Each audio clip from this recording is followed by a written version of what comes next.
Is it on? So I'll pronounce it for everyone. It's Koketso Tlhabanelo. And I'm a management consultant with HE.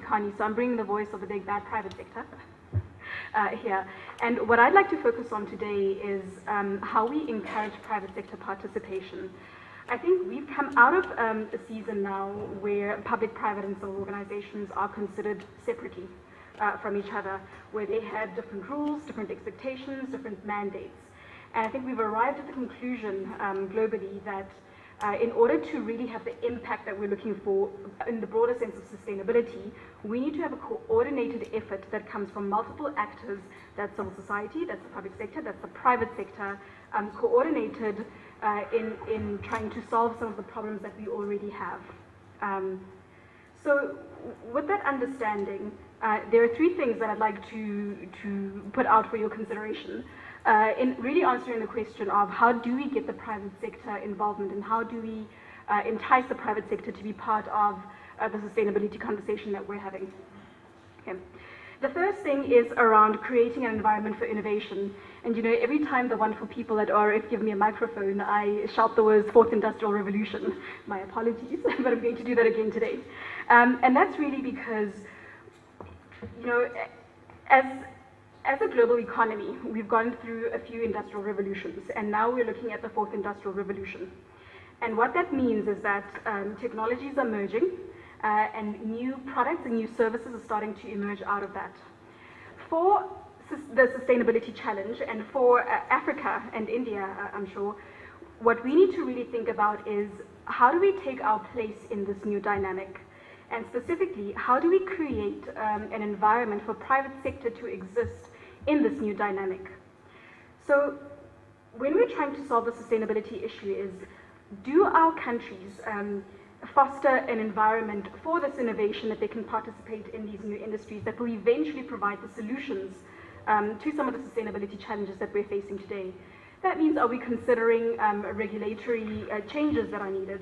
Are we providing the correct support and funding, as we were talking about green financing, Upendra, earlier, that is needed in order to create this innovation into the future? The second thing related to that I'd like to talk about is around business models. So we understand the private sector as profit-driven. So the reason it exists is to drive shareholder value, which is not unfair. I think that's quite true. The question that we need to answer is that how do we look at that aim or that mandate of the private sector and what that comes with? And it comes with they are far more agile and far more efficient. They interact, for example, with customers far closer and far better because that's where their revenues come from. So how do we take that about the private sector and adapt it to the public sector or civil society in order to get some of those gains translated into some of the sustainability issues that we have? If we take an energy example, a power generation or energy example, energy as an example, is typically we used to have these large utility companies that are state-owned that run across the entire value chain of energy. So they would generate, they would transmit, they would do then the distribution. But if we are asking then independent power producers who are using green technology to be part of the equation, does that business model still stand? Do we then need to adjust the way or adjust the entire value chain to make sure that we incorporate these independent power producers and perhaps even have a better delivery and better reach into perhaps rural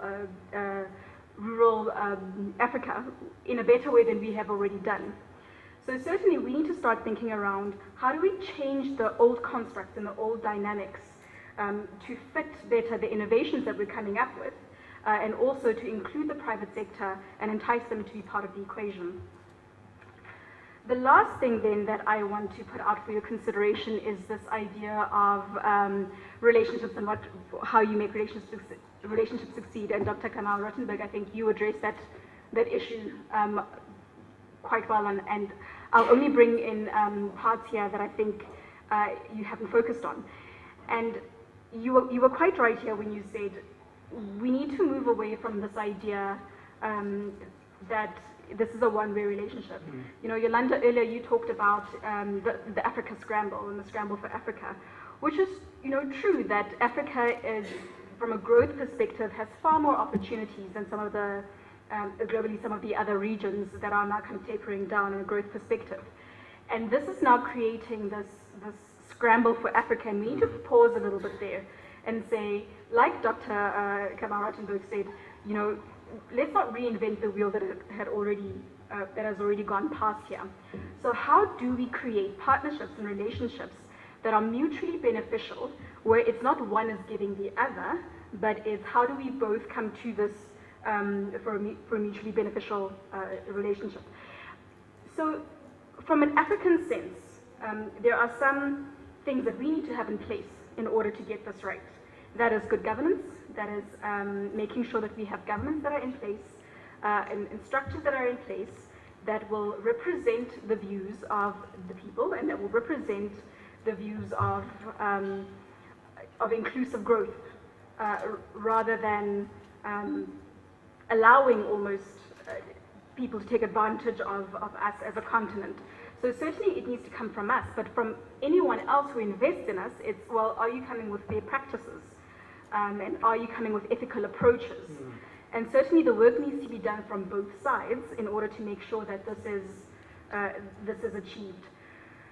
I think in doing so, what we will do is create an environment where there is an ease of doing business. So once people can then understand our continent and our country is a place where, well, if I do go there, there's ethical approaches, there's fair practices, there's good governance, then it becomes easier for the private sector to become involved in the ways that I've discussed a little bit earlier. So just in closing here, it's really, you know, private sector participation is about getting rid of that old paradigm of everybody stay in your lane and thinking around what are the new dynamics or what are the new constructs that we can build in terms of business models, in terms of how do we innovate, in terms of how we engage, in order to make that, you know, the 17th sustainability goal that Dr. Khatun mentioned of partnerships, how do we make it really real and tangible and workable in our current dynamic?